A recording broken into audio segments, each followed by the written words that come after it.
Hello friends, welcome to my YouTube channel. സുശാന്താണ്. എല്ലാവരും സുഖമായിരിക്കുന്നു എന്ന് വിശ്വസിക്കുന്നു.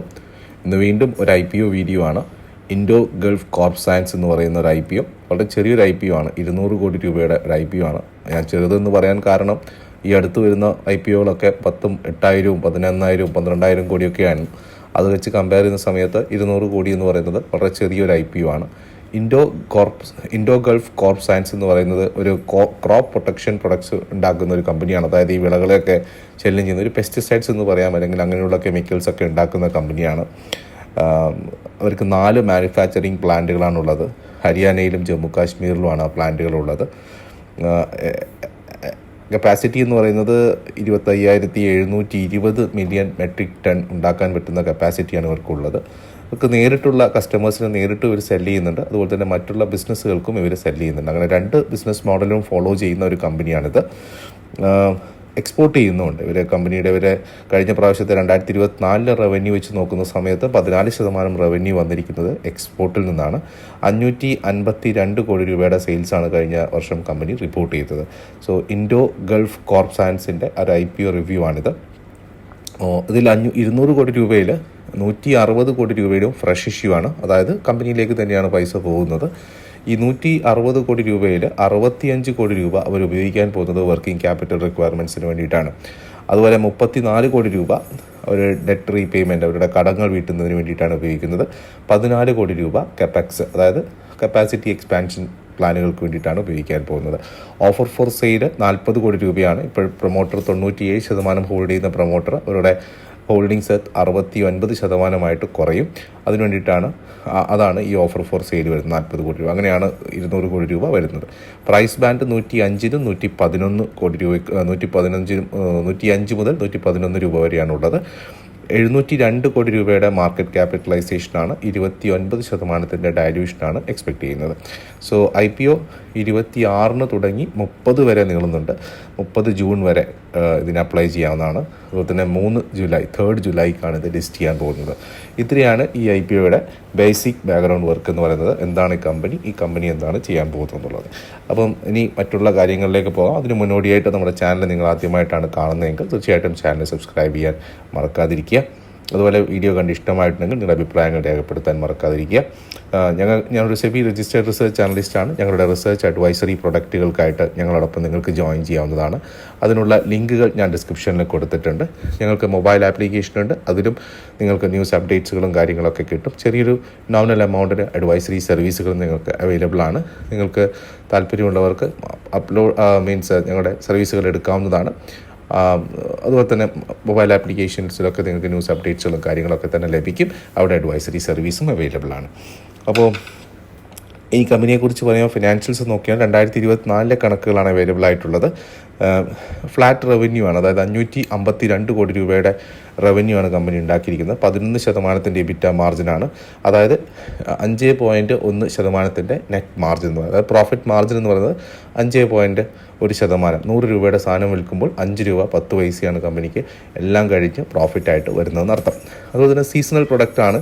Q2 മുതൽ അങ്ങോട്ടാണ് ഒരു സ്ട്രോങ് ആയിട്ടുള്ള ഒരു പീരീഡായിട്ട് കമ്പനിക്ക് കാണുന്നത്. ഈ കഴിഞ്ഞ 2025 കണക്കുകൾ 9 മാസത്തെ കണക്ക് നോക്കുന്ന സമയത്ത് റവന്യൂവിൽ 12% വർധനവുണ്ട്, അതായത് 464 കോടി രൂപ.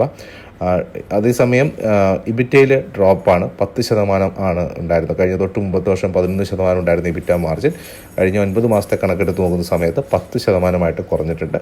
പ്രോഫിറ്റ് ആഫ്റ്റർ ടാക്സും 4.7% കുറഞ്ഞതായിട്ടാണ് കാണുന്നത്.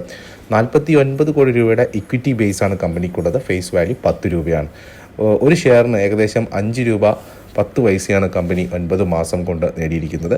അതിന് തൊട്ട് മുന്നത്തെ വർഷം 5 രൂപ 80 പൈസ ഉണ്ടായിരുന്നതാണ് 5 രൂപ 10 പൈസയായിട്ട് 2025 9 മാസത്തെ കണക്കുകൾ കാണിക്കുന്നത്. നെറ്റ്വർത്ത് കമ്പനിക്ക് 265 കോടി രൂപയാണ്.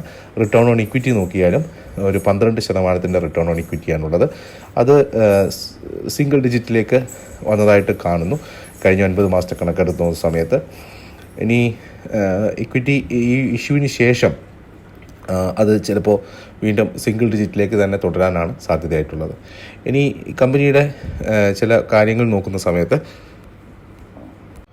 ഈ കമ്പനിയുടെ ഡെറ്റ് റീപേയ്മെൻറ്റ് നോക്കിക്കഴിഞ്ഞാൽ ഈ വരുന്ന പൈസയിൽ നിന്ന് ഒരു എമൗണ്ട് അവർ ഏകദേശം 34 കോടി രൂപ അവർ ഡെറ്റ് റീപേയ്മെൻറ്റിന് വേണ്ടിയിട്ട് ഉപയോഗിക്കുന്നുണ്ട്. എന്നാലും IPOയ്ക്ക് ശേഷം അവരുടെ ഡെറ്റ് ഇക്വിറ്റി റേഷ്യോ എന്ന് പറയുന്നത് 0.4:1 ആണ്. അതായത് 1 രൂപ ക്യാപിറ്റലും 40 പൈസ ഡെറ്റുമായിട്ടാണ് അവർ കണ്ടിന്യൂ ചെയ്യാൻ പോകുന്നത്. പക്ഷേ 170 കോടി രൂപയുടെ ഡെറ്റ് എന്ന് പറയുന്നത് വെറും 70 കോടി രൂപ ഇബിറ്റ ഉള്ള ഒരു കമ്പനിയെ സംബന്ധിച്ചിട്ട് 170 കോടി രൂപയുടെ ഡെറ്റ് ഒരു കീറാമുട്ടി തന്നെയാണ്. നമുക്കത് ചിന്തിച്ചാൽ മനസ്സിലാവും. കാരണം 70 കോടി രൂപയാണ് ഇബിറ്റയായിട്ട്, പ്രോഫിറ്റ് ആഫ്റ്റർ ടാക്സ് അല്ല, ഇബിറ്റയായിട്ട് നമുക്ക് കിട്ടുന്നത്. അതിൽ നിന്ന് പിന്നെയും ഡിപ്രീസിയേഷനും ടാക്സും ഒക്കെ പോയി കഴിഞ്ഞാൽ എന്താ ഉണ്ടാവുക നമുക്കറിയാം.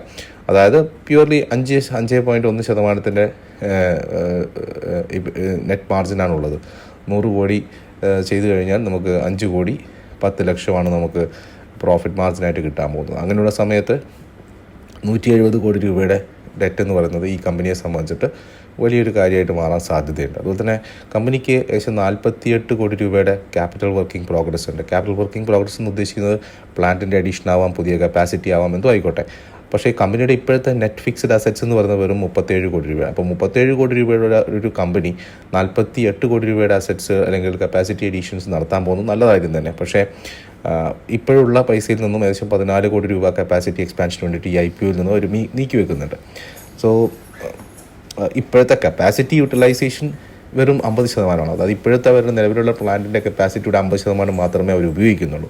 ആ സമയത്താണ് ഇത്രയും വലിയൊരു എക്സ്പാൻഷൻ അവർ മുതിരുന്നത്. അതായത് 48 കോടി രൂപയുടെ എക്സ്പാൻഷൻ അവർ മുതിരുന്നു, ഈ IPOയിൽ നിന്നും പൈസ നീക്കി വെക്കുന്നു എന്നുള്ളത് ഒരു സ്ട്രക്ചേർഡ് വേയിലുള്ളൊരു പ്രോഗ്രസ് ആയിട്ടാണ് എനിക്കും ഒരു തോന്നുന്നില്ല. എന്തായാലും അവരുടെ പ്ലാനുകളെന്നൊന്നും കൃത്യമായിട്ട് വിശദീകരിച്ചിട്ടുമില്ല. അതുപോലെ വർക്കിംഗ് ക്യാപിറ്റൽ നോക്കിക്കഴിഞ്ഞാൽ, അതായത് ഡേ ടു ഡേ ഓപ്പറേഷൻസിന് വേണ്ടിയിട്ടുള്ള പൈസ നോക്കിക്കഴിഞ്ഞാൽ ഏകദേശം ഇപ്പോൾ വിറ്റ് കഴിഞ്ഞാൽ അവർ 4 മാസം വരെ എടുക്കുന്നുണ്ട് അവർക്ക് പൈസ റീസ്റ്റോർ ചെയ്തെടുക്കാൻ വേണ്ടിയിട്ട്. അത് ഡെറ്റേഴ്സ് നോക്കി കഴിഞ്ഞാൽ, ഇൻവെൻറ്ററി നോക്കിക്കഴിഞ്ഞാൽ അതൊക്കെ കൃത്യമായിട്ട് മനസ്സിലാകും. പ്രത്യേകിച്ചും B2C ബിസിനസ്സിൽ ബിസിനസ് ടു കസ്റ്റമർ ബിസിനസ്സിൽ ഏകദേശം അതിൻ്റെ പകുതിയോളം എടുക്കുന്നുണ്ടെങ്കിലും 4 മന്ത്സാണ് അവരുടെ ആവറേജ് ഡെറ്റ് റിയലൈസേഷൻ. അപ്പോൾ അത്രയും സമയം ഇവരുടെ സ്വന്തം ഫണ്ടിങ് ഉപയോഗിച്ചിട്ടാണ് കമ്പനി വർക്ക് ചെയ്യുന്നത്. ഇനി പ്രൈസിങ് നോക്കിക്കഴിഞ്ഞാൽ 2025 പാറ്റ് എക്സ്പെക്റ്റേഷൻ ഏകദേശം 32 കോടി രൂപയാണ്. മാർക്കറ്റ് ക്യാപിറ്റലൈസേഷൻ 702 കോടി രൂപയാണ്. അങ്ങനെ നോക്കുകയാണെങ്കിൽ പ്രൈസ് ടു ഏർണിംഗ് മൾട്ടിപ്പിൾസ് ഏകദേശം 17x വെരി അഗ്രസീവായിട്ടുള്ള പ്രൈസിങ് ആണ്. അതായത് ഇവർക്ക് നമുക്ക് കമ്പയർ ചെയ്യാൻ പറ്റുന്ന ഒരു പേരെന്ന് പറഞ്ഞാൽ ആരിസ് ആഗ്രോ ആണ്. ആരിസ് ആഗ്രോ 627 കോടി രൂപയുടെ സെയിൽസാണ്, 5% നെറ്റ് മാർജിനാണ്, 12% റിട്ടേൺ ഓൺ ഇക്വിറ്റിയാണ്, മാർക്കറ്റ് ക്യാപിറ്റലൈസേഷൻ 424 കോടി രൂപയാണ്. അവരുടെ പാറ്റ് 33 കോടി രൂപയാണ് 2025. അങ്ങനെ നോക്കുകയാണെങ്കിൽ അവരുടെ പ്രൈസ് ടു ഏർണിങ്സ് വെറും 12 അതുപോലെ കമ്പനിയുടെ പ്രൈവറ്റ് പ്ലേസ്മെൻറ്റ് നോക്കിക്കഴിഞ്ഞാൽ 12 കോടി രൂപയുടെ പ്രൈവറ്റ് പ്ലേസ്മെൻറ്റ് 80 രൂപ വെച്ചിട്ടാണ് ജൂൺ 2024 കമ്പനി ചെയ്തിരിക്കുന്നത്. 3% ഡയലൂട്ട്. അതിനുശേഷം കൃത്യം 1 വർഷം കഴിയുമ്പോഴേക്കും IPOക്ക് 31% വർധനമാണ് അവർ ചോദിക്കുന്നത്. അത് എനിക്ക് തോന്നുന്നില്ല അതിനുമാത്രം കമ്പനി ഒന്നും ചെയ്തിട്ടില്ല 1 വർഷം കൊണ്ട്. സോ അതുപോലെ പ്രോഫിറ്റ് നോക്കിയാലും കമ്പനിയുടെ സെയിൽസിന് ആനുപാതികമായിട്ടൊന്നും വളർന്നിട്ടും കാണുന്നില്ല. സോ IPO ഒരു തമാശയാണെന്ന് വെച്ച് കഴിഞ്ഞാൽ ഈ IPOയുടെ ഡ്രാഫ്റ്റ് വായിച്ചപ്പോൾ RHPയുടെ 129 പേജിൽ ഒരു കമ്പാരിസൺ കൊടുത്തിട്ടുണ്ട് ലിസ്റ്റഡ് പെയർ ആയിട്ടുള്ള PE റേഷ്യോയും മീൻസ് അവരുടെ പെയേഴ്സൊക്കെ ആയിട്ട്. അതിൽ അവരുടെ ലിസ്റ്റഡ് PEs നോക്കുകയാണെങ്കിൽ PE റേഷ്യോ കമ്പ്യൂട്ട് ചെയ്തിരിക്കുന്നത് മാർക്കറ്റ് പ്രൈസും ഇക്വിറ്റി ഷെയർസിൻ്റെ NSEയുടെ വെബ്സൈറ്റൊക്കെ വെച്ച് നോക്കുകയാണെങ്കിൽ 2024 ഏപ്രിൽ 1 പൈസ വെച്ചിട്ടാണ് അവർ കാൽക്കുലേറ്റ് ചെയ്തിരിക്കുന്നത്. അപ്പം ഈ ഡ്രാഫ്റ്റ് ഡേറ്റ് ചെയ്തിരിക്കുന്നതിന് 21 ജൂൺ 2025 ആ സമയത്താണ് കമ്പനിയുടെ ഷെയർ പ്രൈസും കാര്യങ്ങളൊക്കെ കാൽക്കുലേറ്റ് ചെയ്തിരിക്കുന്ന റേഷ്യോസൊക്കെ 1 ഏപ്രിൽ 2024 വെച്ച് കാണിച്ചിട്ട് 15 മാസം കഴിഞ്ഞതിന് ശേഷമാണ്. അത് PE റേഷ്യോ കൂട്ടിക്കാണിക്കാനാണ് എന്നുള്ളത് എനിക്കറിയില്ല.